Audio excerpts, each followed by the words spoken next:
भक्तवृंदा हरे कृष्णा कृष्णा कृष्णा हरे हरे हरे राम राम राम हरे हरे मुखं करोति वाचालं पंगुं लंघयते गिरिं यत्कृपातमहं वन्दे श्रीगुरुं दीनतारिणं परमानन्दमाधवं श्रीचैतन्य ईश्वरं हरि ओं तत्सत् हरि ओं तत्सत् हरि ओं तत्सत्। हरे कृष्णा। सर्वप्रथम भगवान श्री राधा माधव चंद्रज्यू, गणिताई जगन्नाथ बलदेव सुभद्रा मैया महारानी, गौड़ी आचार्य वैश्य परंपरा का संपूर्ण महानतम आचार्य वृन्दहरू, विशेष रूपले भगवान जगन्नाथ को महिमालाई र स्वयं भगवान जगन्नाथलाई नै सारा विश्वभरि पुर्याउनु हुने इस्कनका संस्थापक आचार्य कृष्ण कृपा श्री मूर्ति अभय चरण अरविन्द भक्तिवेदान्त स्वामी श्रील प्रभुपाद जी, उहाँका अनुयायी शिष्यवृन्दहरू र यहाँ उपस्थित तथा इन्टरनेटका माध्यमबाट कथा श्रवण गरिराख्नुभएका सम्पूर्ण भक्तहरूको चरण कमलमा आशीर्वादको याचना गरेर आजको कथा सत्रलाई प्रारम्भ गर्ने अनुमति लिन चाहन्छु। किनकि भगवान र भगवानको भक्तहरूको आशीर्वादले अनुकम्पाले मात्रै हामीले भगवानलाई बुझ्न अथवा बुझाउन सक्ने सामर्थ्य राख्दछौँ। सही ईश्वर तत्व बुझिबारे पारे ईश्वरी र कृपाले होइछे जहारे। तिनै व्यक्तिहरूले भगवानलाई बुझ्न सक्छन् जसमाथि भगवानको कृपा लेस भएको छ, कृपा भएको छ, भगवानको आशीर्वाद भएको छ भने मात्रै ती व्यक्तिहरूले भगवानलाई बुझ्न सक्छन्। र भगवानको निश्चित रूपले हजुरमाथि आशीर्वाद भएको छ। किन? त्यो आशीर्वादका कारणले गर्दाखेरि हजुरहरू यस्तो जाडोको समयमा पनि आफ्नो बिस्तारामा बस्नुको सट्टा भगवानको कथा सुन्नलाई भगवानको मन्दिरमा पाल्नु भएको छ भनेपछि निश्चित रूपले भगवानको आशीर्वाद हजुरमाथि भइसकेको छ। र यो आशीर्वादलाई हजुरहरूले आफ्नो जीवनमा अङ्कमाल गर्नुहोस् र सक्दोभन्दा सक्दो लाभ उठाउनुहोस् भगवानको कथा श्रवणद्वारा। र हजुरहरूले भित्री हृदयदेखि आशीर्वाद दिनुभयो भनेदेखि भगवानको अनुकम्पाले सही समयमा सही शब्दहरूद्वारा भगवानको यशोगान गर्ने प्रयास रहनेछ। र यो जगन्नाथ रथयात्रा जुन विशेष उत्सव रहेको छ, यो हामीहरूको इस्कन संस्थाको एउटा हृदय जस्तो हो। किनभने यही जगन्नाथ रथयात्राको माध्यमबाट अनेक भक्तहरू भगवान जगन्नाथको सानिध्यमा आउनुभएको छ। र श्रील प्रभुपादजीलाई सबैभन्दा मनपर्ने उत्सवहरूमध्येबाट एउटा उत्सव हो। श्रील प्रभुपादजी हाम्रो संस्थाको संस्थापक आचार्य जो हुनुहुन्छ, उहाँ सानो 5 वर्षको उमेरमा हुँदाखेरि कलकत्तामा जब भगवान जगन्नाथको दर्शन गर्न जानुहुन्थ्यो, उहाँले रथ देखेर के गर्नुभयो, आफ्नो मातापितालाई हात डोराएर लिएर जानुभयो, मलाई यस्तै खालको रथ चाहियो।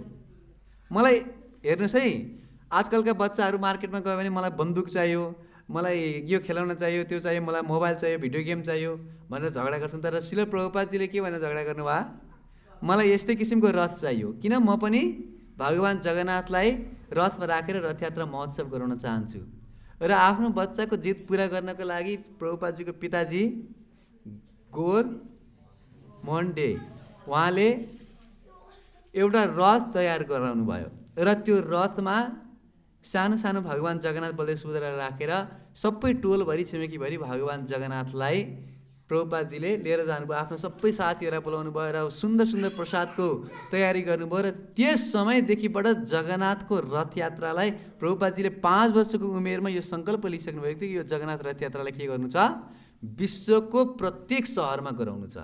र आज उनी श्रील प्रभुपादजीको अनुकम्पाले आज विश्वको 750वटा सहरमा भगवान जगन्नाथको रथयात्रा निस्किन्छ। भन्नुहोस् हरे कृष्ण।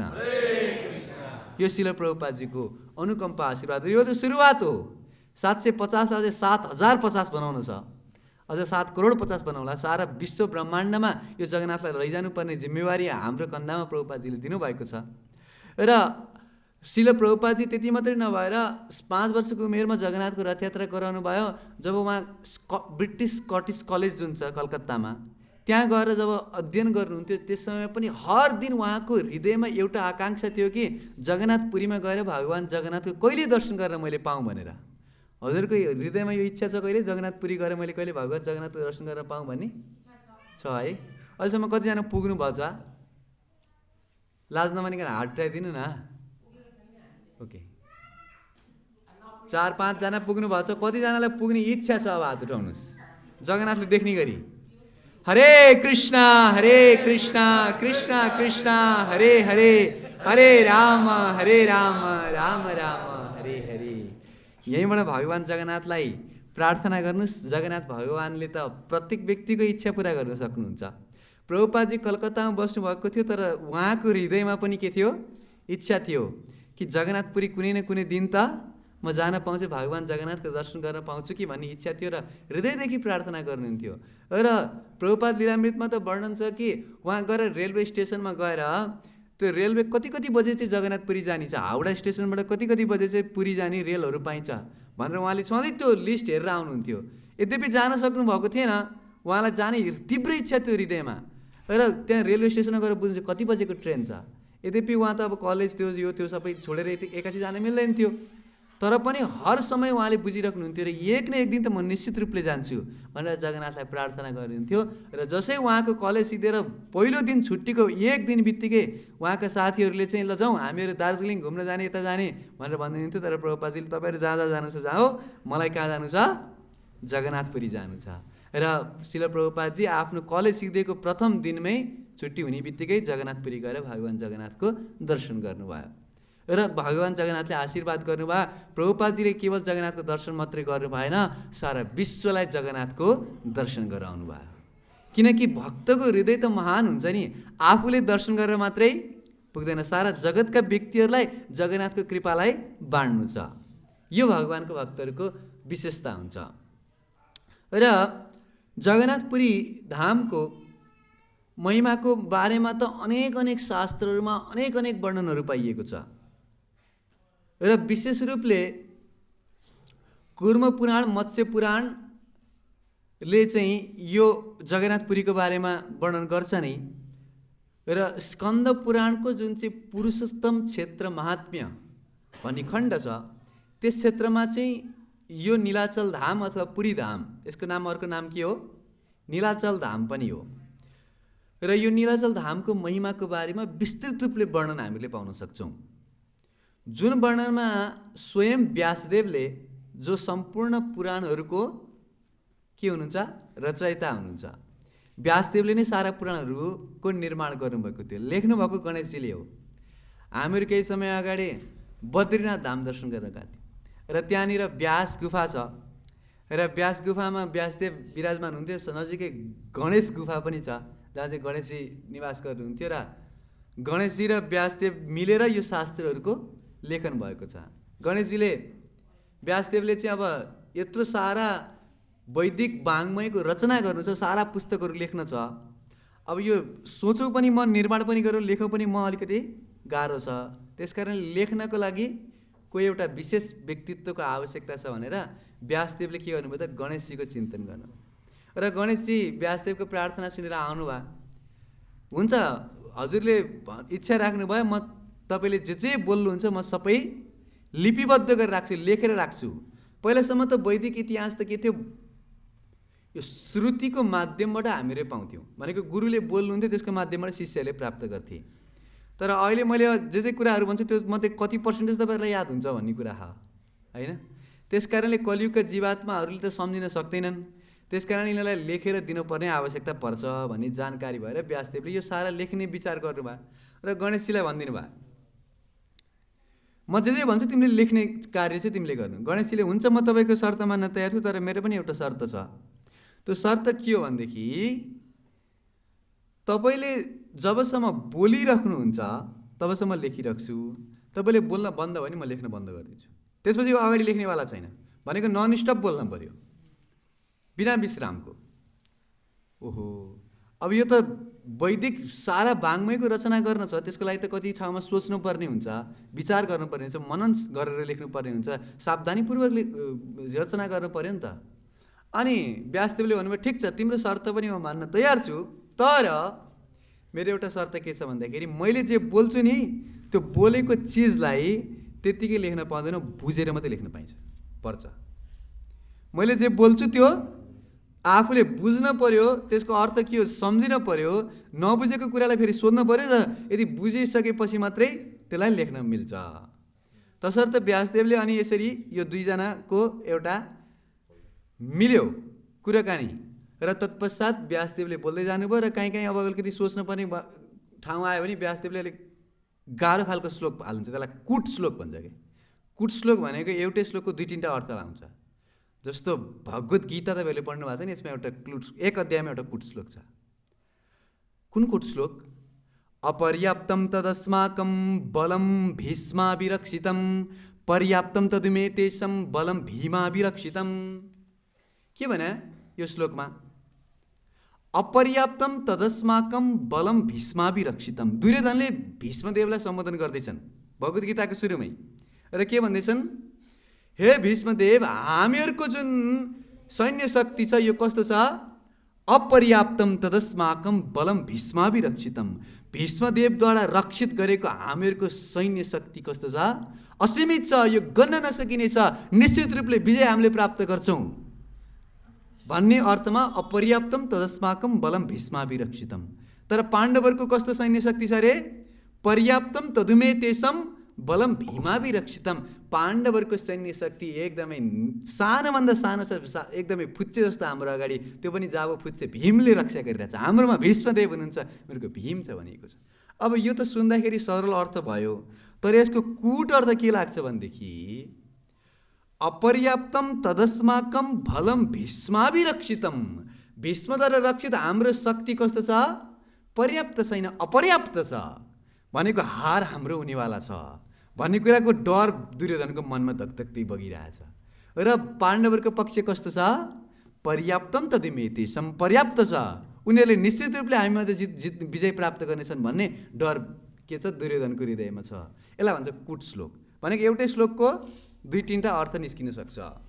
त व्यासदेवले यस्तो कुट श्लोक राखिदिनुहुन्थ्यो र तत्पश्चात गणेशजीले त्यसको अर्थ सोच्नलाई एकछिन टाइम लाग्छ नि त, त्यो टाइम सोच्दासम्म अर्को श्लोक व्यासदेवले तयार गरिसक्नुहुन्थ्यो। र यसरी सारा वैदिक वाङ्मयको रचना भएको छ। र त्यसै वैदिक वाङ्मय मध्येको जुन चाहिँ स्कन्द पुराणमा पुरुषोत्तम क्षेत्र महात्म्य छ, जगन्नाथपुरी धामको महिमा छ, त्यसबाट हामीहरू थोरै संक्षेपमा केही लीलाहरू जगन्नाथपुरीको बारेमा श्रवण गर्ने प्रयास गर्नेछौँ। व्यासदेवले त पहिला सुरुमा एउटा सुन्दर वनको वर्णन गर्नुभयो र यो वनमा कैयौँ हजार ऋषिहरू एकत्र रूपले समवेत हुनुभएको छ भगवान सम्बन्धी चर्चा गर्नका लागि।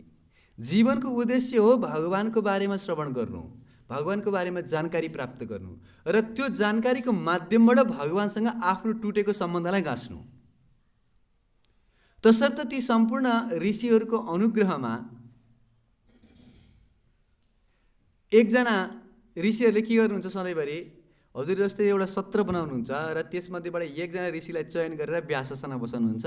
आज व्याससनमा जैमिनी नाम गरेको ऋषिलाई विराजमान गराउनु भयो र जैमिनी ऋषिको मुखारविन्दबाट पुरुषोत्तम क्षेत्र महात्म्यको बारेमा हामीहरू श्रवण गर्नेछौँ। यो पुरुषोत्तम क्षेत्रको बारेमा हामीलाई वर्णन गर्नुहोस् भनेपछि जैमिनी ऋषिले भन्नुभयो भगवान नारायणले जब यो सृष्टिको विस्तार गर्नुभयो, सबै सृष्टिको निर्माण गरिसकेपछि सृष्टिमा पञ्चतत्त्वहरू, तीनवटा सूक्ष्म तत्त्वहरू र त्यसबाहेक जीवात्माहरूलाई भरण गरिसक्दा पनि सृष्टि चाल्यमान भएन, चल्न सकेन। तत्पश्चात भगवान महाविष्णुले आफ्नो दृष्टिपातद्वारा सृष्टिमाथि दृष्टिपात गर्नाले यो सृष्टि चाल्यमान भयो र यो सृष्टिमा सम्पूर्ण जीवात्माहरू आफ्नो कर्म अनुसारको फल प्राप्ति गर्ने गर्दछन्। कर्म प्रधान विश्व रुचि राखा, जो जस करही सो तस फल चाखा। यो संसारमा भगवानले कर्म प्रधान सृष्टि बनाउनु भएको छ र जसले जस्तो किसिमको कर्म गर्छ त्यस अनुरूपको के हुन्छ? फल प्राप्त गर्दछ। कसैले पनि नराम्रो काम गरेर आज राम्रो चिज पाउँछु भनेर आशा गर्नु पर्दैन। आज निमको रुख रोपिरहेको छ भने भोलि त्यसमा आँपको फल फल्छ भनेर आशा गर्नु त के हो? मूर्खता हो। र आँपको रुख लगाएको छ भने निम त्यसमा फल्दैन, आँपै फल्छ। तसर्थ यो संसारमा जीवात्माहरू आफ्नो कर्म अनुसार दुःख कष्टको पीडाको सागरमा उल्झिँदै गए। किन? नराम्रो प्रवृत्तिका कारणले गर्दाखेरि। र त्यस अनुरूपको नरकहरूको वर्णन पनि छ। कति कति नराम्रो काम गर्ने व्यक्तिहरू कति कति कष्ट पाउने। अनि यो संसारै बस्दा बस्दै पनि कति जीवात्माहरू तडपिन्छन्।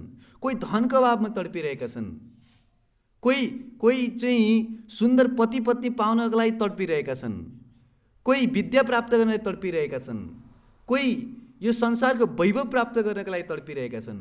र यस्तो सारा तडफनको बिचमा जीवात्माले कसरी शान्ति पाउन सक्छ त भन्ने कुरा ब्रह्माजीको हृदयमा लाग्यो।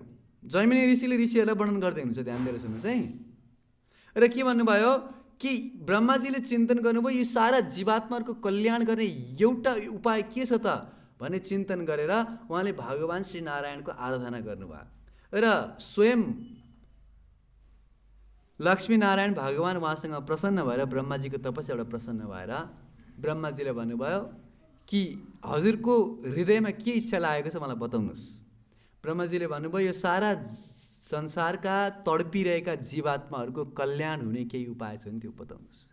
कुन ठाउँमा गएर यो सारा संसारको यो संसार दावा नलनील लोका त्राणाय कारुण्य घना घनत्तम जलिरहेका छन्, तडपिरहेका छन्, यी जीवात्माहरूको उद्धार हुने उपाय बताउनुहोस्। कुन ठाउँमा गएर यिनीहरूले शान्ति प्राप्त गर्न सक्छन्?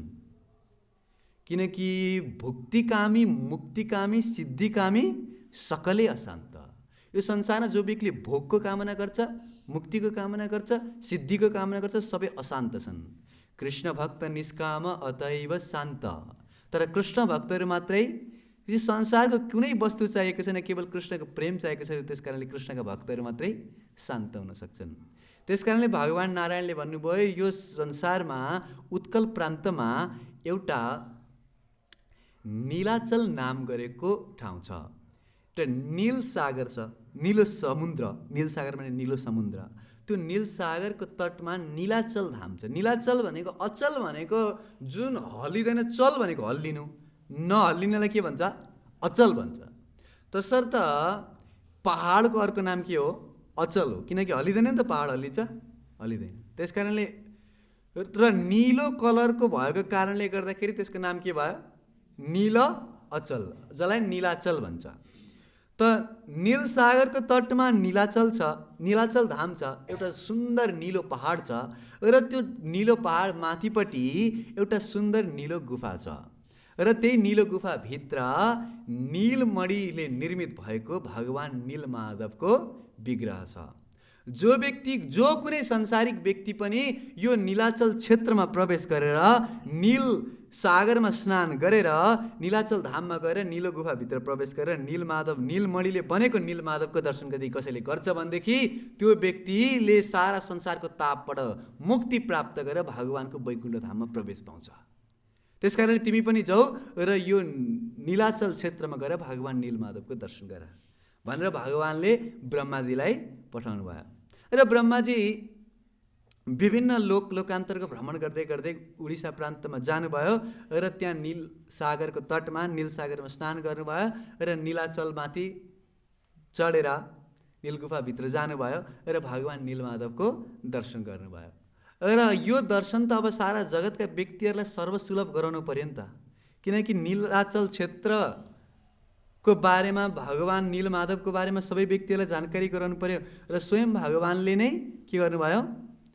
भगवानको इच्छा अनुसार ब्रह्माजी जसै दर्शन गरेर बाहिर निस्किनु भयो, नीलाचल क्षेत्रमा त्यो पहाडमाथि एउटा सरोवर छ। यो सरोवरलाई भन्छ रोहिणी कुण्ड। जान्दै सुन्नुहोस् है, रोहिणी कुण्ड भन्ने एउटा सरोवर छ।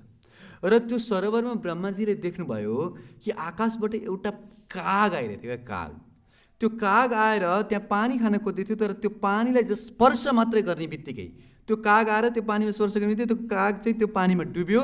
र त्यो काग जसै पानीबाट डुबेर बाहिर निस्किँदाखेरि त कागको स्वरूपमा रहेन, चतुर्भुज नारायणको स्वरूप धारण गर्यो, चारवटा हात भएको। र नारायण स्वरूप धारण गरेर तुरुन्त विमान आयो, विमानमा चढेर भगवानको धाममा गयो। ओहो, ब्रह्माजीलाई आश्चर्य लाग्यो, बाफ्रे, केवल एक डुबुल्की लगाउने बित्तिकै सिधा चतुर्भुज रूप गरेर भगवानको धाममा जान पाउने, यस्तो विशेषता यो धामको।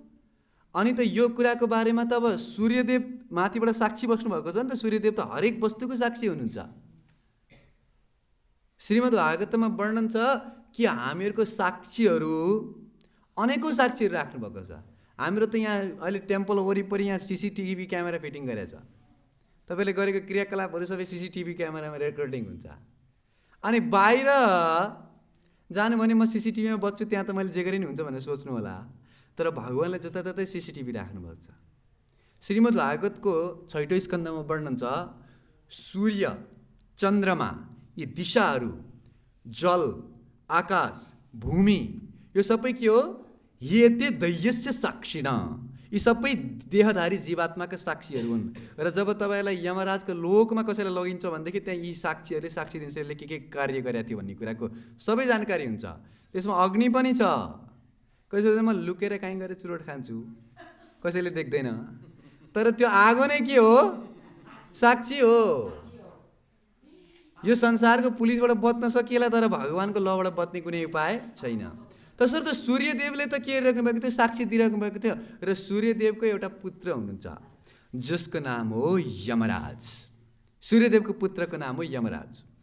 ल यमराजलाई यो कुराको जानकारी भयो, ओहो अब नीलाचल क्षेत्रमा गएर जो व्यक्तिहरूले रोहिणी कुण्डमा डुबुल्की लगाउँछन् उनीहरू त चतुर्भुज बनेर भगवान्को धाममा सरासर जाने भए। भनेपछि यमराजजी दौडिँदै दौडिँदै आउनुभयो र ब्रह्माजीलाई प्रार्थना गर्नुभयो, ब्रह्माजी अब यो त सृष्टिको चलन त पल्टिने भयो नि त, मलाई हजुरले के गर्नलाई नियुक्त गर्नु? भगवान्ले के गर्न नियुक्त गर्नुभएको?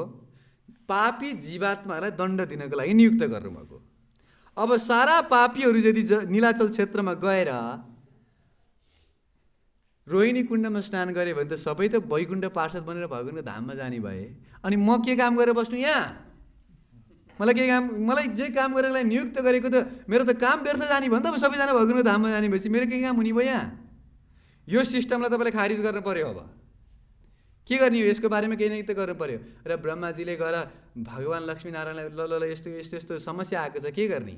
अब सबैजना गएर त्यहाँ डुबुल्की लगाए नील पर्वतमा गएर चाहिँ नीलमाधवको दर्शन गऱ्यो भने त सबै भगवान्को धाममा जाने भए। अनि यमराजले कसरी जागिर खाने?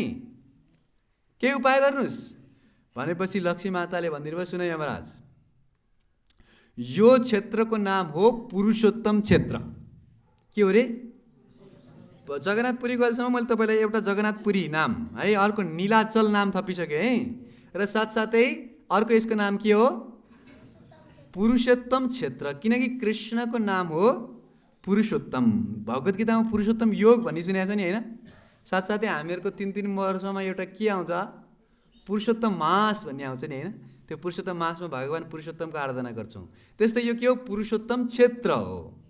र यो पुरुषोत्तम क्षेत्रभित्र यमराजको कुनै काम छैन, तिमीलाई यहाँबाट तुरुन्तै गेट आउट, यहाँ कुनै पनि तिम्रो काम चल्नेवाला छैन।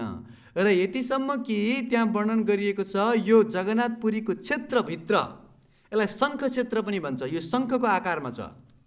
जस्तो हाम्रो गोलोक वृन्दावन धाम के को आकारमा छ? कमल पुष्पको आकारमा छ, होइन? त्यस्तै यो जगन्नाथपुरी धाम चाहिँ के को आकारमा छ?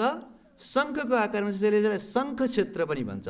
यो जगन्नाथपुरी भित्र शङ्ख क्षेत्रभित्र जति पनि जीवात्माहरू छन् उनीहरूलाई देवताहरूले जब देख्छन्, यहाँसम्म कि गर्दबोपी चतुर्भुज, त्यहाँ बस्ने गदा पनि चतुर्भुज हुन्छ अरे भन्नुहोस्। हरे कृष्ण। हाम्रो दृष्टिले देख्न सक्दैन, तर त्यहाँ के छ? गदा पनि चतुर्भुज हुन्छ। त्यो त गदाको एक्सटेन्डमा भन्न सकेको, अरूको त कुरै छोडिदिनुहोस्। र यो क्षेत्रमा आएर, जगन्नाथपुरी क्षेत्रमा आएर कसैले सुत्छ मात्रै भने पनि उसलाई समाधिमा बसेको फल प्राप्त हुन्छ भन्नुहोस्। हरे कृष्ण। कसैले निन्द्रा लागिरहेछ भने जानु जगन्नाथपुरीतिर। र प्रभुपादजीले जब अमेरिकामा पहिलोचोटि रथयात्रा गराउनु भयो नि सान फ्रान्सिस्कोमा, त्यसपछि प्रभुपादजीले भन्नुभयो यो सान फ्रान्सिस्को सहरको नाम आजबाट मैले राख्छु न्यू जगन्नाथपुरी, नयाँ जगन्नाथपुरी। तसर्थ इस्कनका जति पनि मन्दिरहरू संसारभरि विस्तारित छन् नि, यो जगन्नाथपुरीका विस्तारहरू हुन्। त्यसो भनेर यहीँ निन्द्रा चाहिँ नलगाउनुहोस्। जगन्नाथपुरीमा चाहिँ के छ अरे? सुत्यो भने पनि समाधिको फल प्राप्त हुन्छ। त्यहाँ कसैले कुरा गर्छ नि एकअर्कासँग, रिक्सावालासँग यहाँसम्म पुग्नु पऱ्यो भनेर कुरा गर्छ भने त्यो कुरा गऱ्यो भनेदेखि वैदिक मन्त्रहरू, ऋचाहरू उच्चारण गरेको फल प्राप्त हुन्छ केवल कुरा गर्नाले। र कसैले त्यहाँ भोजन ग्रहण गर्छ भनेदेखि उसले अश्वमेध यज्ञ गरेको फल प्राप्त गर्छ। यो लक्ष्मी देवीले यमराजलाई सुनाउँदै हुनुहुन्छ। र अरू कुराको त विस्तार छोड्नुहोस्, यतिसम्म वर्णन छ कि कसैले त्यहाँ माछा खान्छ भने पनि हविष्यान्य ग्रहण गरेको फल प्राप्त गर्छ रे। अब यो सुनेपछि त ओहो के भनेको यो भन्ने मनमा चस्का त पस्छ नि, होइन? तर हाम्रो गुरु शिष्य परम्पराका आचार्यहरूले वर्णन गर्नुभएको छ कि माछा मासु हामीले ग्रहण गर्न हुँदैन। यो त 4 नियममा पर्छ नि त। त्यस कारणले अरे माछा ग्रहण गर्दाखेरि हविष्यान्य प्राप्त हुन्छ भनेदेखि प्रसाद ग्रहण गर्दाखेरि के प्राप्त होला त्यो इमेजिन गर्नु न। यसको अर्थ होइन कि माछा खानु जाने। त जगन्नाथपुरीको यस्तो वर्णन छ तर शास्त्रमा है। र यो क्षेत्रभित्र कसैले यत्तिकै सरल हिँडिरहेको छ भने पनि उसले परिक्रमा गरेको फल प्राप्त गर्दछ। यस्तो विशेष धाम हो यो जगन्नाथपुरी धाम। तसर्थ यो जगन्नाथपुरी धामभित्र तिम्रो कुनै पनि केही चल्नेवाला छैन। र यस सन्दर्भमा स्वयं लक्ष्मी देवीले म तिमीलाई एउटा कथा सुनाउँछु भन्नुभयो। कसको बारेमा? एकजना मार्कण्डेय नाम गरेका ऋषि थिए। हेर्नुहोस् है, कथा कहाँबाट सुरु भयो थियो याद गर्दै जानु है। एउटा जङ्गल थियो नि, जङ्गल। त्यो जङ्गलभित्र ऋषिहरू बसेका थिए है।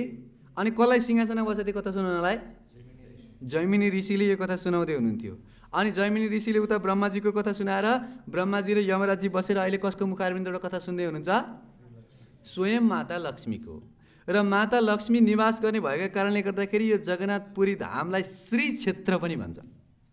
एउटा श्री क्षेत्र, शङ्ख क्षेत्र, पुरुषोत्तम क्षेत्र, नीलाचल, यो सबै नाम जगन्नाथपुरी धामको। र यहाँ लक्ष्मीदेवीले बताउनु भयो कि सत्ययुगमा एकजना मृकण्ड नाम गरेका ऋषि थिए। र उनी मृकण्ड नाम गरेका ऋषिका पुत्र हुनुभयो मार्कण्डेय। र मार्कण्डेय ऋषिको जब चाहिँ जन्मकुण्डली बनाइयो, जन्मकुण्डलीमा लेखेको थियो 7 वर्षभन्दा धेरै बाँच्दैन भनेर त्यहाँ लेखेको थियो। तसर्थ मार्कण्डेय ऋषिलाई उहाँको पिताजीले सिकाउनु भएको थियो आफ्नो जीवन अब केवल 7 वर्षको छ। परीक्षित महाराजको कति दिनको थियो? 7 दिन बाँकी थियो। उहाँको 7 वर्ष रहेछ। त्यस कारणले यो 7 वर्षलाई तिमीले भगवानका भक्तहरूको सेवा गर्नमा लगाउनु। भगवानको जो कुनै भक्त देख्छ तुरन्त प्रणाम गर्नु र उहाँहरूबाट कृष्ण कथाको श्रवण गर्नु। भगवानको नाम जति सक्छौ धेरै जप गर्नु। हामीहरूको जीवनमा पनि 7 दिन बाँकी छ। आइतबार, सोमबार, मङ्गलबार, बुधबार, बिहिबार, शुक्रबार, शनिबार, त्योभन्दा बाहेक अर्को कुनै दिन छ मर्नलाई? छैन। त्यही 7 दिनभित्रै 1 दिन हाम्रो पर्छ भनेपछि यो अमूल्य समय हो।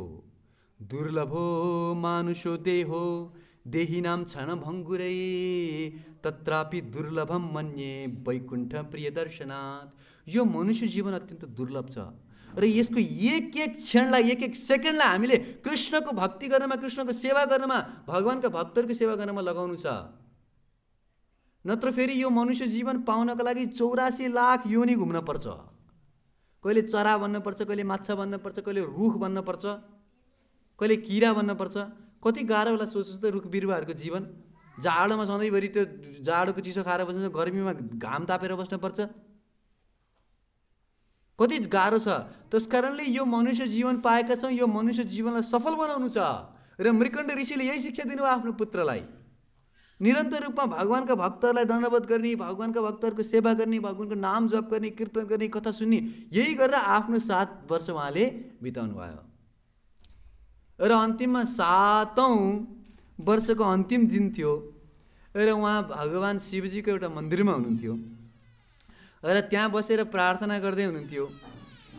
त्यतिकैमा उहाँको मृत्युको समय आयो र यमराजले आएर आफ्नो यमपासो फ्याल्नुभयो र यमपासद्वारा के भयो? मार्कण्डेय ऋषिको घाँटीमा त्यो यमपासो बेरियो। तर मार्कण्डेय ऋषिले चाहिँ देख्नुभयो हो यमराजले मलाई तान्दैछ भने शिवजीको जुन शिवलिङ्ग थियो, शिवलिङ्ग जोडसँग समाउनु भयो र यमराजजीको पास चाहिँ के त मार्कण्डेय ऋषिको घाँटीमा त परेन, साथसाथमा शिवजीलाई समाउँदा शिवजीलाई पनि पर्यो। र जसरी यमराजले तान्न थाले तुरुन्त के भयो त आफ्नो भक्तको रक्षा गर्नका लागि शिवलिङ्गबाट प्रकट भएर महादेव प्रकट हुनुभयो। अनि महादेव प्रकट भइसकेपछि आफ्नो हातमा त्रिशूल बोक्नु भएको छ। अर्को हातमा के बज्छ रे शिवजीको? डिम डिम डिम कत डिम्ब डिम्ब डमरु पाणौ सदा यस्य वै फुम फुम फुम कत सर्पजाल हृदयं घं घं च घण्टारवं बम बम बं कत बम्ब बम्ब पहनं कारुण्य पुण्यात् परं भं भं भं कत भम्ब भम्ब नयनं ध्येयं शिवं शङ्करं ध्येयं शिवं शङ्करं ध्येयं शिवं शङ्करं।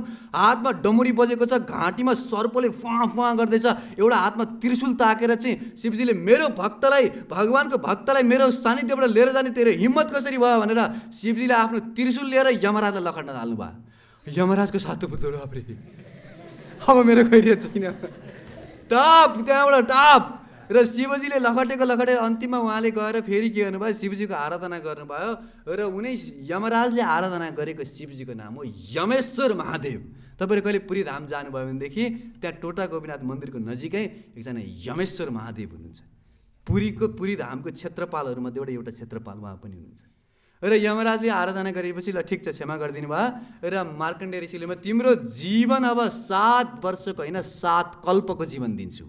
किनकि तिमीले त्यो 7 वर्षको जीवनलाई भगवानको भक्ति गरेर बितायौ नि त, त्यस कारणले यो समयलाई म विस्तार गरिदिन्छु। कतिमा? 7 कल्प। 7 कल्प भने कति हो? ब्रह्माजीको एक दिनलाई 1 कल्प हुन्छ। हेर्नुहोस्, ब्रह्माजीको दिन कति हुन्छ? भगवत गीता 8 अध्यायमा वर्णन छ। सहस्त्रयुग पर्यन्तम अहर्यत ब्रह्मणो विदु रात्रियुग सहस्त्रान्तम तेहो रात्र विदो जन। हामीहरूको 60 सेकेन्डको 1 मिनट हुन्छ, त्यो 60वटा मिनट बन्यो भने 1 घन्टा हुन्छ, त्यस्तो 24वटा घन्टा बन्यो भने 1 दिन बन्छ, र त्यस्ता 7 दिनको 1 सप्ताह, 4 सप्ताहको 1 महिना र 12 महिनाको 1 वर्ष, त्यस्ता 4,32,000 वर्षहरू जोड्नु भयो भनेदेखि एउटा कलियुगको आयु आउँछ। त्यसलाई मल्टिप्लाई बाई 2 गर्नुहोस्। अब म्याथमेटिक्समा जो च्याम्पियन हुन्छ तपाईँले हिसाब गर्दै जानुहोस्। त्यसलाई मल्टिप्लाई बाई 2 गर्नुभयो भनेदेखि द्वापर युगको आयु आउँछ। कति भयो? 8,64,000 वर्ष। र त्यसैलाई फेरि 3 ले गुणा गर्यो भने चाहिँ त्रेता युगको आयु हुन्छ। कति भयो? 9,12,96,000 वर्ष। अनि त्यसैलाई फेरि 4 ले गुणा गर्यो भने चाहिँ त्यो सत्ययुगको आयु हुन्छ। भनेको कति हुन्छ? 17 लाख समथिङ हुन्छ, 17,28,000 है।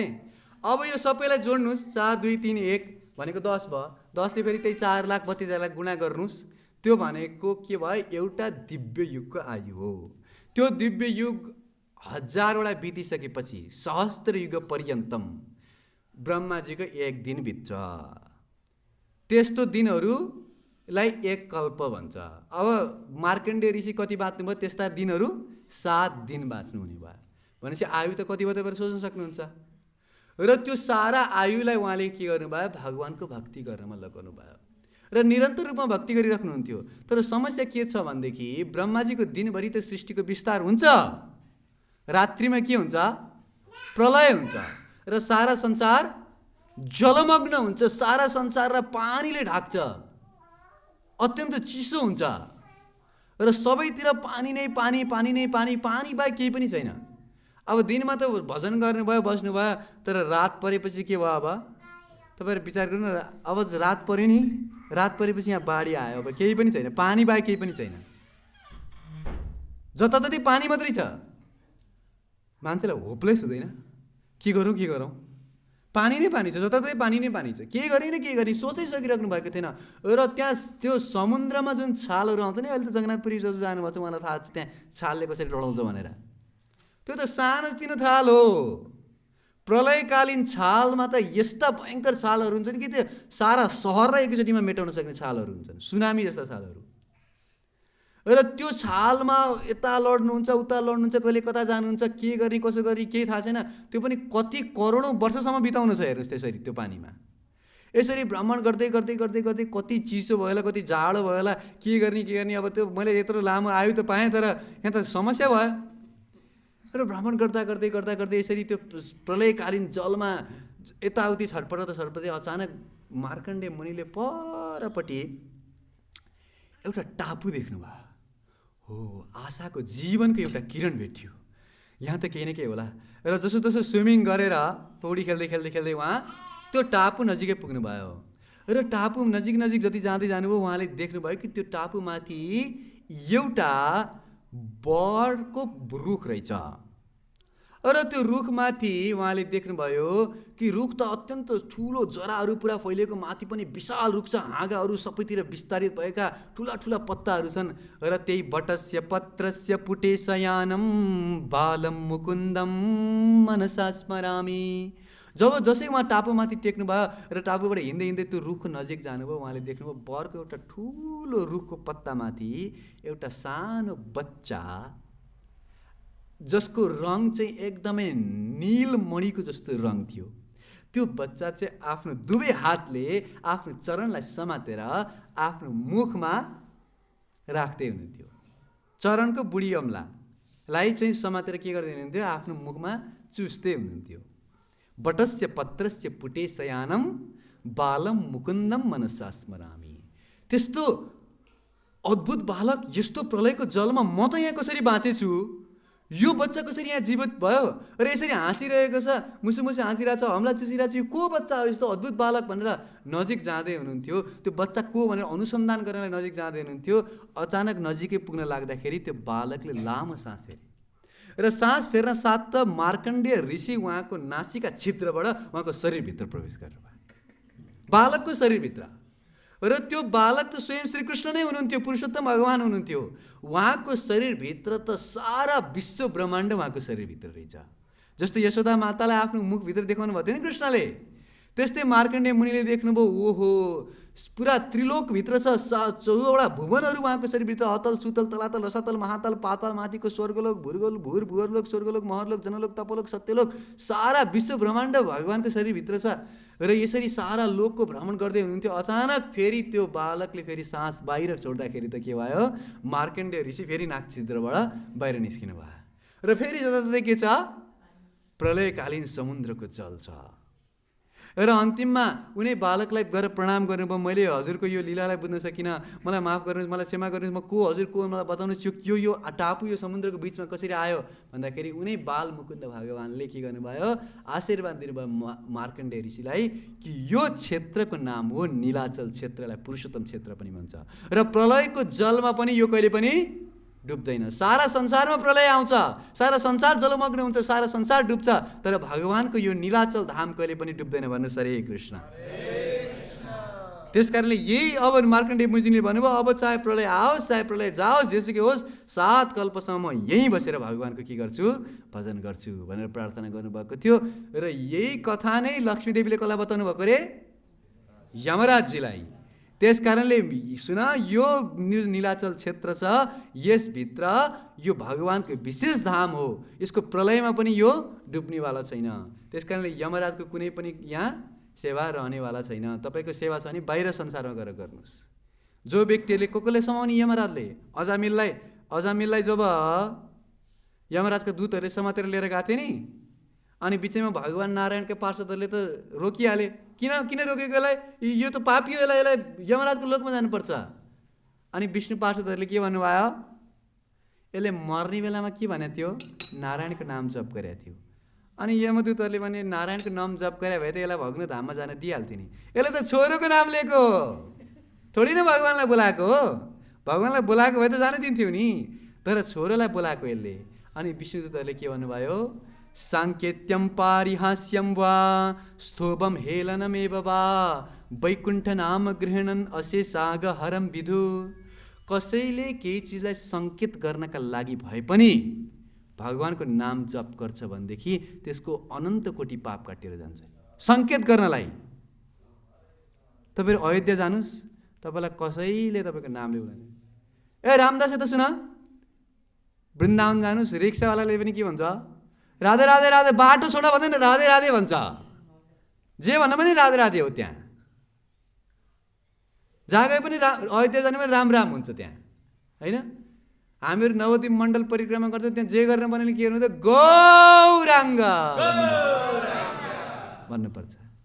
जब चैतन्य महाप्रभुले गुण्डिचा मन्दिरको सफाई गर्नुहुन्थ्यो नि, त्यस समयमा त्यहाँ वर्णन छ चैतन्य चरितामृतमा कृष्ण कृष्ण कही कैला घटेर प्रार्थना, कृष्ण कृष्ण कही कैला घटेर समर्पण। त्यहाँ अब मन्दिरमा सफा गर्नुपर्छ, कसैलाई झाडु चाहिएको छ, कसैलाई घैँटोमा पानी ल्याउनु परेछ नि, होइन?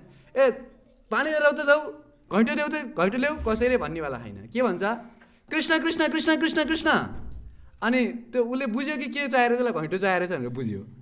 र उसले घैँटो लिऊ भन्दैन, उसले के भन्छ? कृष्ण कृष्ण कृष्ण कृष्ण कृष्ण कृष्ण कृष्ण हे। यसरी कृष्ण नै के छ? बोलीको माध्यमबाट बोल्ने गर्दछ। कसैलाई सङ्केत गर्नका लागि पनि भगवानको नाम जप गर्नाले जीवात्माको कल्याण हुनसक्छ। हेर्नुहोस्, हामीहरू बाटोमा पारिहास्यम भयो भने चाहिँ, हेर्नुहोस्, पारिहास्यम भने गिजाउनको लागि, जिस्काउनको लागि। हामीहरू कीर्तन गर्न जाँदैछौँ, बाटोमा आइपुग्यो हरे कृष्णहरू कीर्तन गर्नलाई, त्यसले गाली गर्यो नि, त्यसको उद्धार भइसक्यो। किन? त्यसको मुखबाट किन निस्कियो? हरे कृष्ण हो। जसरी हुन्छ भगवानको नाम जप गर्नु पर्यो के, जसरी हुन्छ, सङ्केत गरेर हुन्छ कि जसरी हुन्छ। अब हेर्नुहोस् है, एउटा कुरा तपाईँहरूलाई बताउँछु। वैदिक कालमा माताहरूले आफ्नो पतिलाई नाम लिएर कहिले पनि बोलाउँदैन थिए। अहिले कुरा त म गर्दिनँ, अहिले त के भन्छन् छोडिदिनु। तर वैदिक कालमा माताहरूले कहिले पनि आफ्नो पतिलाई नाम लिएर बोलाउँदैन थिए। किन भन्ने गरिन्छ कि पतिको नाम काटेर बोलायो भनेदेखि पतिको आयु घट्छ अरे, त्यस कारण बोलाउँदैन थिए। या त छोराछोरीको नाम जोडेर यसको माता उसको पिता भनेर बोलाउँथे, होइन? अथवा सुन्नुहोस् त, होइन? कस्तो मिठो सुनिन्छ है, सुन्नु न भन्छ है। अनि मैले सुन्दैछु, ओ वाह, हरे कृष्ण, हरि बोले त सुन्नु न, कस्तो राम्रो सुनिन्छ नि। अब एकजना माता हुनुहुन्थ्यो, उहाँको पतिको नाम रहेछ देवकी नन्दन। के रहेछ? ध्यान दिएर सुन्नुहोस् है, देवकी नन्दन। अब जानुभयो उहाँ पनि कथा सुन्नलाई। कथामा जब हामीहरू जान्छौँ, जब मैले भन्नुहोस् हरे कृष्ण भनेपछि के भन्नुपर्छ? भगवानको नाम जप गरेपछि टाउकोमा रहेको सारा पापहरू उडेर जान्छ। कसैले सोध्नुभयो कहाँ जान्छ उडेर? जसले जप गर्दैन त्यसको टाउकोमा गएर बस्छ। भन्नुहोस् हरे कृष्ण। हो, मानौ हामी यहाँ 100 जना छौँ नि, 100 जना मध्येबाट 79 जनाले जप गर्नुभयो, अनि एकजना चुप लाएर बसिरहेको छ नि, सारा 79 जनाको पाप जति गरेर त्यही एकजनाको टाउकोमा बस्छ। त्यही भएर भगवानको नाम त जप्नै पर्छ। अब माता जानुभयो, अनि व्यासदेवले कथा सुनाउँदै हुनुहुन्थ्यो। व्यासदेवले बिचमा एउटा कीर्तन गाउनुहुँदो रहेछ। के कीर्तन गाउनुहुन्थ्यो? कालिय मर्दन कंस निकन्दन देवकी नन्दन तब शरणम। कीर्तन। अब उहाँले व्यासदेवले यो कीर्तन गाएपछि सबैजनाले फलो गर्नु पर्यो। के गर्नु पर्यो? कालिय मर्दन कंस निकन्दन देवकी नन्दन तब शरणम। मातालाई पर्यो धर्म सङ्कट। किन? अब यो कीर्तन गाउँ त कसरी गाउँ? यसो मेरो पतिको नाम आउँछ, नगाउँ भने के हुन्छ अरे? यहाँ भएका सबैजनाको पापाएर मेरै टाउकोमा बस्छ। अब के गर्ने? लौन नि, अप्ठ्यारो पर्यो त। अब कीर्तन गाउँ भनेदेखि पतिको नाम आउँछ, नगाउँ भनेदेखि के हुन्छ अरे? पापाएर टाउकोमा बस्छ। ठिकै छ, भोलि व्यासदेवले अर्को कीर्तन गाउनुहुन्छ होला, गाउँला नि त, ठिकै छ। तर व्यासदेवलाई बिचरा एउटा बाहेक अर्को कीर्तन आउँदो रहेछ। भोलि पनि कथा सुरु भयो, कालिय मर्दन कंस निकन्दन देवकी नन्दन तब शरणम। अरे भाइ, मातालाई त झन् गाह्रो पर्यो। अब घरमा जानुहुन्छ, कथा सुन्न नजाउँ पनि कसरी नजाउँ? कथा सुन्नै पर्छ भनेको छ। अब जाउँ भने कीर्तन त्यही गाउँछन् खालि। छोरीको नाम रहेछ चम्पा। भोलि व्यासदेवले के थाहा कीर्तन बदलिन्छन् होला। अब भोलिपल्ट व्यासदेवले फेरि कथा सुरु भयो, बिचमा एउटा कीर्तन, कालिय मर्दन कंस निकन्दन देवकी नन्दन तब शरणम। माताले मेरो पनि पाला, कालिय मर्दन कंस निकन्दन चम्पाके पप्पा तब शरणम। भएन त काम, कीर्तन पनि भयो, उहाँको नाम पनि आएन। जसरी हुन्छ भगवानको नाम जप गर्न पर्यो। साङ्केतम पारिहास्यम वा स्थूपम हेलनमेव वा। हेला गरेर होस्, सङ्केत गर्नलाई होस्, नुन चाहियो भन्नुको सट्टा रामरस चाहियो भन्नुहोस्, चिनी चाहियो भन्नुको सट्टा चाहिँ श्यामरस चाहियो भन्नुहोस्, अथवा खोर्सानी चाहियो भने नरसिंह रस चाहियो भन्नुहोस्। जसरी हुन्छ भगवानको नाम जप गर्ने हो।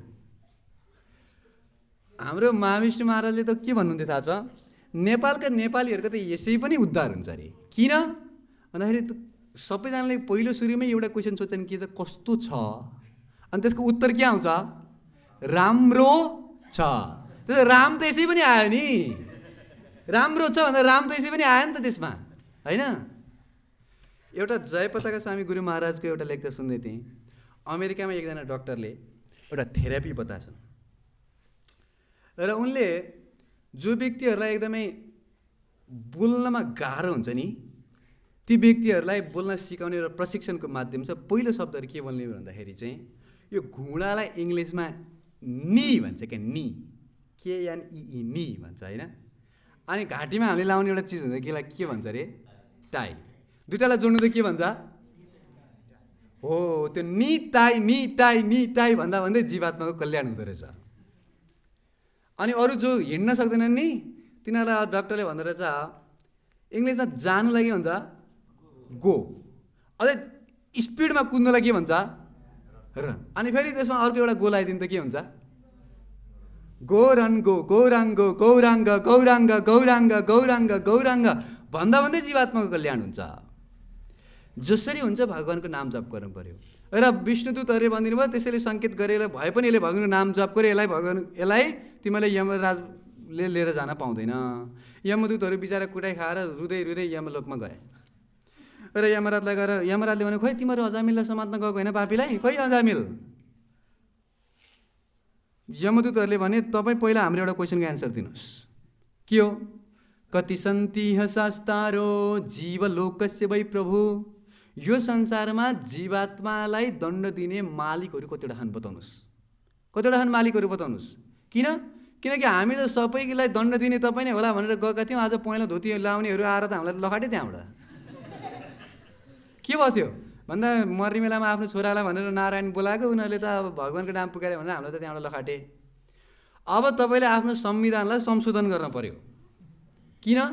भोलि हामी अर्कोलाई लिएर जान, अर्को पापीलाई लिन जाउँला, उसले आफ्नो छोराको नाम कन्हैया राखिदिएला, होइन? अर्कोलाई लिन जाउँला, उसले आफ्नो छोराको नाम गोपाल राखिदिएला। अनि त्यहाँबाट मरिमेला गोपाल भनिदियो भने हामीले उसलाई ल्याउने कि नल्याउने? के गर्ने? कसलाई ल्याउने हो कसलाई नल्याउने एकदम साफ साफ बताउनुहोस् न, हामीलाई टेन्सन हुन्छ पछि। यमराज भने ठिक छ, नोट गर। तपाईँहरू आफ्नो नोट कपी निकालेर नोट गर्नुहोस् है, कसलाई ल्याउने। जिह्वान भक्ति भगवद् गुणनामधेयं चेतस्न स्मरति तच्चरणारविन्दं कृष्णाय नो नमति यत् शिरये कदापि तनानयद्वमसतो कृत विष्णुकृत्या। यमराजले भन्नुभयो जिह्वान भक्ति भगवद् गुणनामधेयं, जसको जिब्रोले एकचोटि पनि भगवानको नाम उच्चारण गरेको छैन त्यस्ता पापीहरूलाई समातेर नर्कमा लिएर आउने। चेतस्न स्मरति तच्चरणारविन्दं, जसले आफ्नो चित्तमा एकचोटि पनि कृष्णको चरण कमलको याद गरेको छैन त्यस्ता पापीहरूलाई समातेर नर्कमा ल्याउने। कृष्णाय नो नमति यत् शिरये कदापि, अहङ्कार बस शिर ठाडो बनाएर कृष्णलाई एकचोटि पनि जसले प्रणाम गरेको छैन त्यस्ता पापीहरूलाई समातेर यमलोकमा लिएर आउने। जसले भगवानको भक्ति गरेको छैन तिनीहरूलाई यमलोकमा लिएर आउने, तिनीहरूलाई नर्कको दण्ड दिने। यमदूतहरूले भने क्लियर भयो? अलिअलि कन्फ्युजन छ, अलि सरल भाषामा भनिदिनु न, अलि बुझिएन है?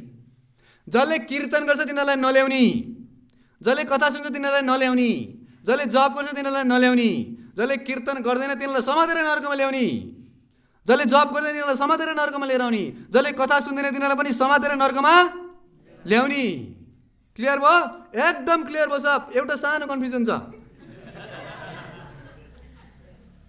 जसले कीर्तन गर्छ नर्कमा नल्याउने, जप गर्छ नर्कमा नल्याउने। सही छ नि? यहाँ जे भन्दैछु ठिक छ कि छैन भन्नुहोस् है, यहाँ लेखाएको छ क्या। त्यही भएर जसले कथा सुन्छ नर्कमा नल्याउने, जसले कीर्तन गर्दैन समातेर नर्कमा ल्याउने, जसले जप गर्दैन समातेर नर्कमा ल्याउने, जसले कथा सुन्दैन समातेर नर्कमा ल्याउने। जसले कथा सुन्छ नर्कमा नल्याउने ठिक छ, जो कथा मारेर निदाउँछ तिनीहरू नर्कमा ल्याउने कि नल्याउने? यमराजले भन्यो त्यसको एन्सर पछि दिउँला, अहिले भनिदिनु न साफ, पछि गएर किन टेन्सन लिइराख्नु नि, अहिले क्लियर गरिदिनु न, कुरा साफ साफ हुन्छ है। यमराजले जो जो कथामा आएर निदाउँछन् तिनीहरूलाई समातेर नर्कमा कहिले पनि नल्याउनु। किनकि कहिले त एउटा हरे कृष्ण भन्दा पनि त कानमा छिर्छ नि, होइन? अनि कानमा छिरेपछि त प्रविष्ट कर्णरन्ध्रेण स्वानम भाव सरोरुहम। घरमा सुत्नुभन्दा त कथामै आएर सुत्नु बेस। केही न केही त छिर्छ कानमा। यसको अर्थ यो होइन कि भोलिदेखि अब चट्ट बिसाउन सिसाउन ल्याएर चट्टै घरमा बच्चाहरूले सुत्न दिँदैनन् के अरे, कथामा क्या मिठो निन्द्रा लाग्छ यार भनेर सुत्ने होइन। हामीले त्यसको लाभ उठाउने हो। किनकि जो जागत है सो पावत है, जो सो गया वो खो गया। जसले जागे उसले पायो, जो सोयो उसले गुमायो। त्यसर्थ माता लक्ष्मीले भन्नुभयो यो जगन्नाथपुरी क्षेत्रभरि यमराजको कुनै पनि काम छैन। किनकि यहाँ त सबैजनाले नै के गर्छन्, भगवानको कथा सुन्छन्, भगवानको कीर्तन गर्छन्, नाम जाप गर्छन् र प्रसाद ग्रहण गर्छन्। त्यस कारणले यो क्षेत्रभरि तिम्रो कुनै पनि कार्य छैन भनेर यमराजलाई त्यहाँबाट के गरिदिनु भयो, गेट आउट गरिदिनु भयो। तर पनि यमराजजी चाहिँ भक्तको रूपमा महाभागवत हुनुहुन्छ नि त। 12 भागवतहरूमा चाहिँ यमराजको नाम अन्तिममा आएको छ नि होइन। स्वयम्भुर नारद शम्भु कुमार कपिलो मनु प्रह्लादो जनको भीष्मो बलिर्वैया सकिर्वयम। अन्तिममा आफ्नो नाम राख्नु भएको छ यमराजजीले।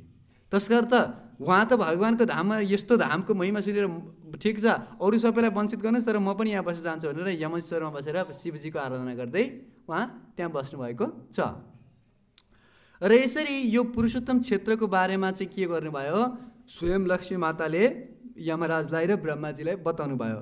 र ब्रह्माजीलाई भन्नुभयो कि धेरै समयपछि, केही समयपछि यो भगवान यो नीलाचल क्षेत्रको महिमालाई सारा विश्वमा प्रचार गर्नका लागि एकजना महानतम राजा हुनेछन् र उनी राजाको नाम हो महाराज इन्द्रदुम्न। यी महाराज इन्द्रदुम्नले नै यहाँ भगवानको महिमालाई सारा विश्वमा फैलाउनेछन् र यहाँ भगवानको ठुलो भव्य मन्दिरको निर्माण गर्नेछन् र उनको आशीर्वादले गर्दा सबैजनाले यहाँ आएर के गर्न सक्नेछन्, भगवानको दर्शन पाउनेछन्। अनि यो सुनिसकेपछि त त्यहाँ जङ्गलमा ऋषिमुनिहरू जैमिनी मुनिसँग कथा सुन्दै हुनुहुन्थ्यो नि। उहाँहरूले भन्नुभयो यो इन्द्रदुम्न राजा भनेको को हो, उहाँले कसरी यो नीलाचल धामको बारेमा वर्णन सारा विश्वमा फैलाउनु भयो। अनि त्यति मात्रै नभएर उहाँले भगवानको मन्दिर कसरी निर्माण गर्नुभयो, भगवानलाई स्थापना कसरी गर्नुभयो, यसको बारेमा मलाई थोरै विस्तारमा बताउनुहोस् न। अनि तिनै ऋषिहरूको प्रश्नको उत्तरमा जैमिनी ऋषिले वर्णन गर्दै अगाडि विस्तार गर्नुहुन्छ कि सारा विश्वको राजधानी त्यस समयमा अवन्ती थियो। अवन्ती भन्ने एउटा सहर छ। यो अवन्तीलाई आजकल उज्जैन भन्छ। र यो अवन्तीमा महाराज इन्द्रदुम्न नाम गरेका राजा हुनुहुन्थ्यो र सबै कुराको सुव्यवस्था थियो उहाँसँग। उहाँले जे कुनै चिजको इच्छा गर्नुहुन्थ्यो त्यो हुन्थ्यो। उहाँको राज्य शासन अत्यन्त अद्भुत ढङ्गले चलाउनु भएको थियो। प्रत्येक प्रजाहरूलाई चाहिँ भगवानको भक्तिमा संलग्न गराउनु भएको थियो। तर पनि उहाँको मनमा एउटा खिन्नता थियो। खिन्नता के भने मैले जीवनमा भगवानको साक्षात दर्शन गर्ने समय कहिले आउला, कहिले भगवानको दर्शन गर्न पाउँला पनि सधैँभरि हृदयमा एउटा लालसा रहिरहन्थ्यो। र जो कोही पनि साधु सन्तहरू उहाँको दरबारमा आउनुहुन्थ्यो, उहाँले त ती साधु सन्तहरूलाई चाहिँ आफ्नो सिंहासनमा बसाएर तल बसेर उहाँले कथा सुनाउन्थ्यो। तपाईँ कता कता भ्रमण गर्नुभयो, भगवानको कुन कुन स्थानमा जानुभयो र कस्तो कस्तो भगवानको दर्शन गर्नुभएको छ मलाई बताउनुहोस्। म पनि भगवानको दर्शन गर्नलाई अत्यन्त अभिलाषा राखेको छु। मेरो यो जीवनको तापलाई, मेरो जीवनको यो कष्ट दुःख सारालाई पार गरेर म भगवान प्राप्ति, भगवत प्राप्ति गर्न चाहन्छु, भगवानको प्रेम प्राप्ति गर्न चाहन्छु। मैले कुन ठाउँमा गएर चाहिँ भगवानको साक्षात दर्शन पाउन सक्छु, मलाई वर्णन गर्नुहोस् भनेर सोध्ने गर्नुहुन्थ्यो। र त्यस समयमा एकजना साधुले भन्नुभयो तपाईँ निश्चित रूपले जानै पर्ने ठाउँ भनेको नीलाचल क्षेत्र हो, जहाँ नील सागरको तटमा नीलाचल पर्वतमाथि नीलो गुफाभित्र नीलमणिले निर्मित विग्रहको रूपमा भगवान नीलमाधव विराजमान हुनुहुन्छ। भगवान नीलमाधवको दर्शन गर्नुभयो भने तपाईँको जीवन सफल हुन्छ। कहाँ हुनुहुन्छ त भगवान नीलमाधव, मलाई बताउनुहोस्, एड्रेस बताउनुहोस् न। अब म धेरै वर्ष अगाडि गएको, मलाई कहाँनिर भनेर एक्ज्याक्ट लोकेसन थाहा छैन। किनकि भ्रमण गर्दै गएको त्यतिखेर म्याप पनि थिएन, कम्पास पनि थिएन, जिपिएस पनि थिएन। के गर्ने अब मलाई अहिले म एक्ज्याक्ट भन्न सक्दिनँ। तर तपाईँको त राजा हो, तपाईँको त अनेक किसिमका व्यक्तिहरू हुन्छन्, त पत्ता लगाउनुहोस्। र महाराज इन्द्रदुम्नले आफ्नो मन्त्री अथवा कुलपुरोहितको भाइ हुनुहुन्थ्यो, जसको नाम चाहिँ थियो विद्यापति। उहाँलाई भन्नुभयो तपाईँले गएर के गर्नु पर्यो त सारा विश्वको भ्रमण गर्नुहोस् र यो नीलाचल क्षेत्र कहाँ छ, भगवान् नीलमाधव कहाँ हुनुहुन्छ, उहाँको एकदम एक्ज्याक्ट एक्युरेट लोकेसन पत्ता लगाएर आउनुहोस्, अनि त्यसपछि हामी दर्शन गर्न जान्छौँ भनेर उहाँलाई एउटा जीवनको लाइफ मिसन, जीवनको उद्देश्य दिनुभयो। के गर्ने? नीलमाधव भगवानको लोकेसन पत्ता लगाउनु पर्यो र त्यहाँ जाने मार्ग पत्ता लगाएर आएर बताउनु पर्यो। तत्पश्चात राजाले आएर दर्शन गरेर हुनेछ। र विद्यापति चाहिँ भगवान् नीलमाधवको खोजीमा, नीलाचल क्षेत्रको खोजीमा सारा विश्वमा भ्रमण गर्नुभयो।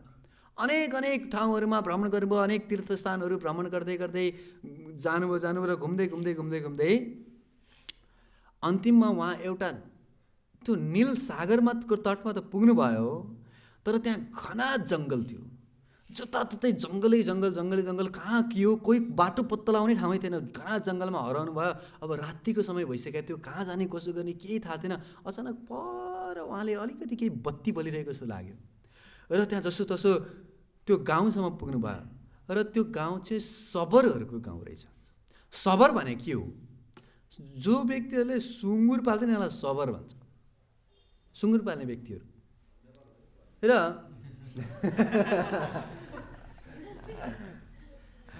र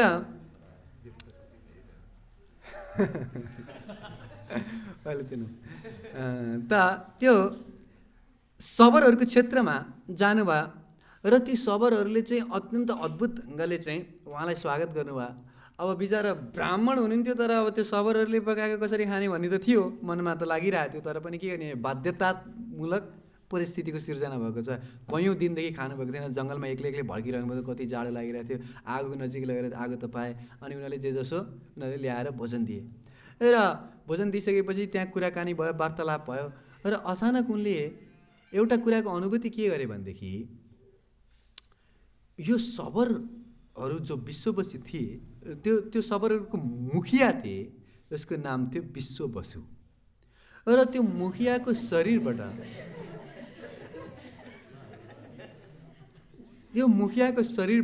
हेर्नुहोस् है, नर्मल्ली त सबरहरूको कस्तो हुन्छ, सुँगुर पाल्ने भनेपछि उनीहरूको शरीरबाट कुनै किसिमको सुगन्ध आउने चान्स छैन, दुर्गन्ध आउने सम्भावना धेरै छ। तर आश्चर्यको कुरा के भने यो विश्ववसु सबरको शरीरबाट अत्यन्त सुगन्ध आइरहेको छ र यस्तो अलौकिक सुगन्ध जुन मैले संसारमा कहिले सुँगेको थिइनँ। यस्तो बास्ना कहाँबाट आइरहेको छ त? र उहाँलाई सोध्नु भयो, तपाईँको शरीरबाट यस्तो सुगन्ध कहाँबाट आइरहेछ?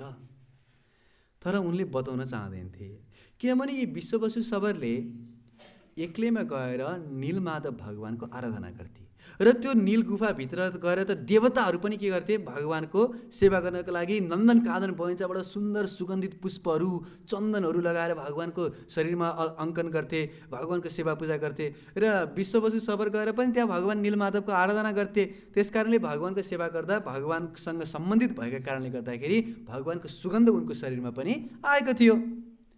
तर उनले मनमा के विचार गरे भने पहिलेदेखि नै एउटा के थियो भने एउटा लोककथन भन्छ नि, लोककथन कि एक न एक दिन यहाँबाट एक दिन एउटा राजा आउनेछन् र राजा आइसकेपछि यो नीलमाधव भगवान यहाँबाट लुप्त हुनुहुन्छ भन्ने एउटा लोककथन त्यहाँको गाउँमा चलिआएको थियो।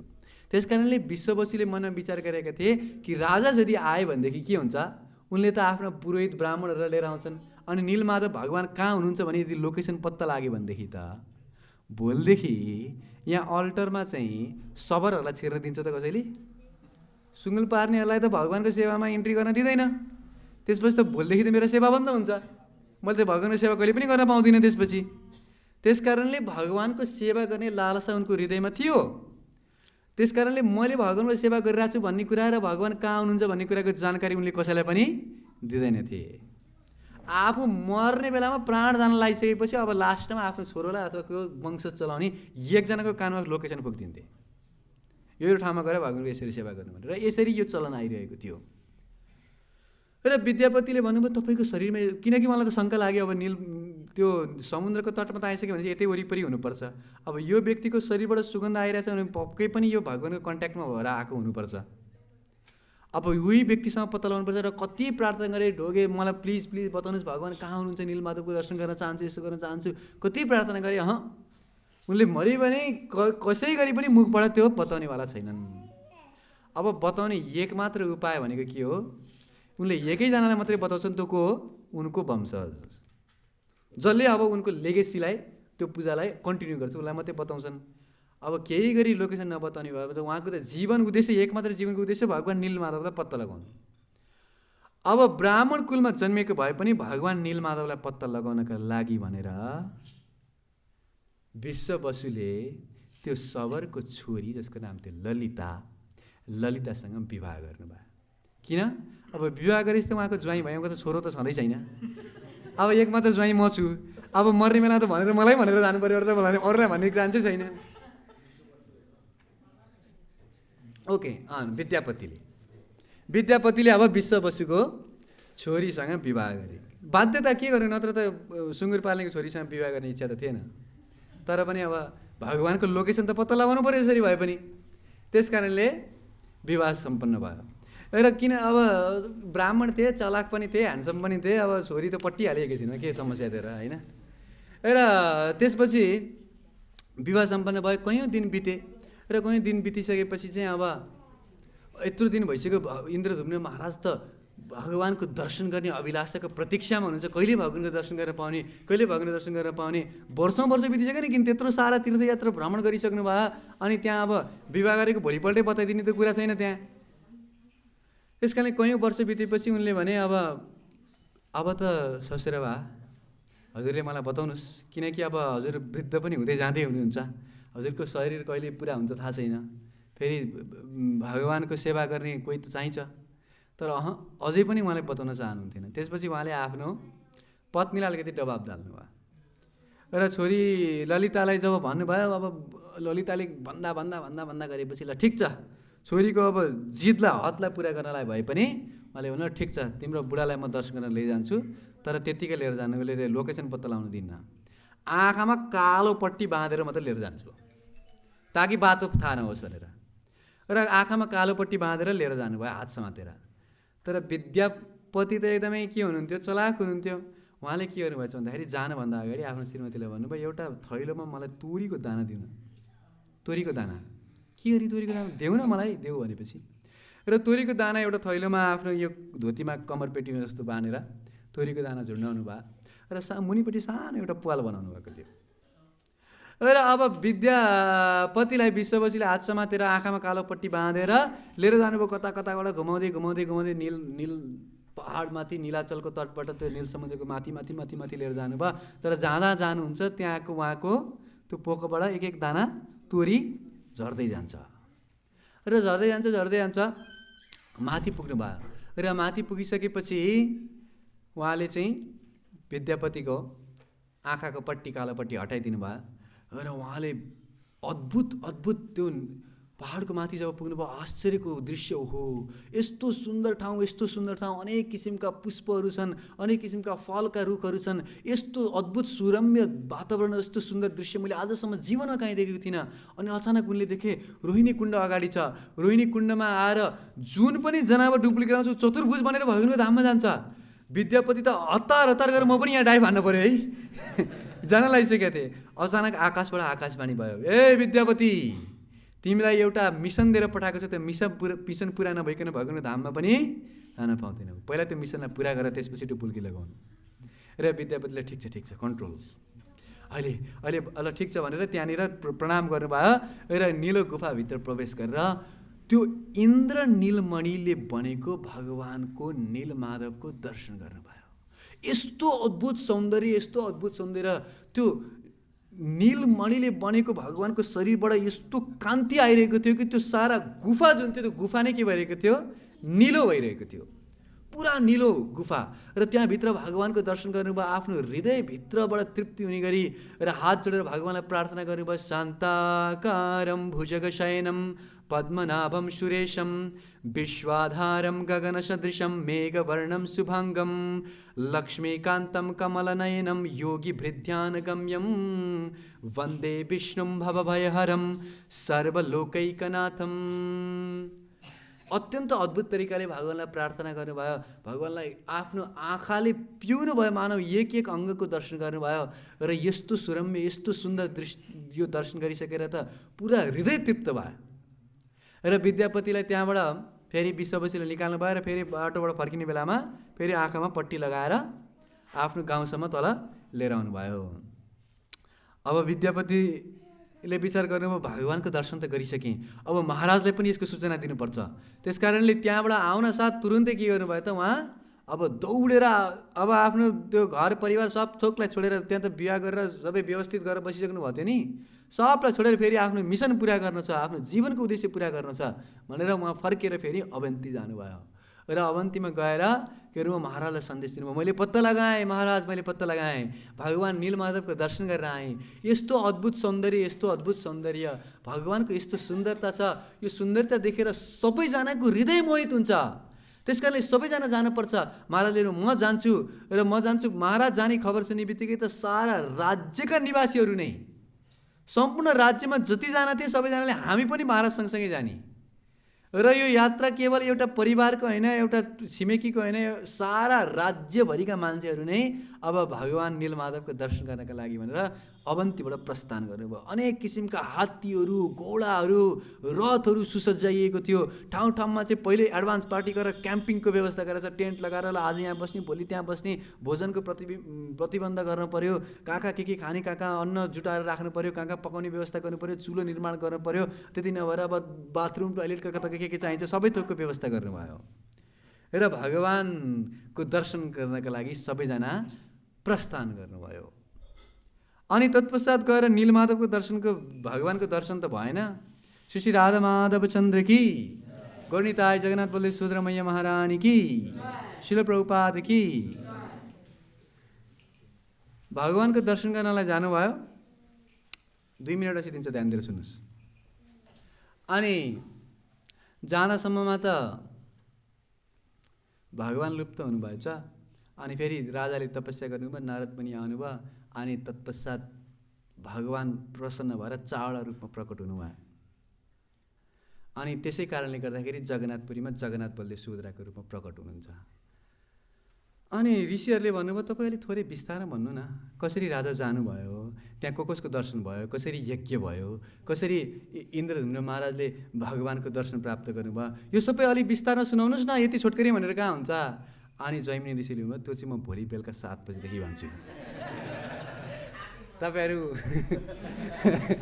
भोलि बेलुका 7 बजे आउनु होला र फेरि हामीहरू भगवान् जगन्नाथको कथालाई निरन्तरता दिनेछौँ। अहिलेको लागि हामी सायन आरतीमा सबैजनाले सहभागी हुनेछौँ। जगन्नाथ बलदेव सुभद्रा मैया महारानी की, नीलमाधव भगवान की, शिल प्रभुपाद की, समवेत गौर भक्त वृन्द की, निताय गौर हरि प्रेमानन्दे।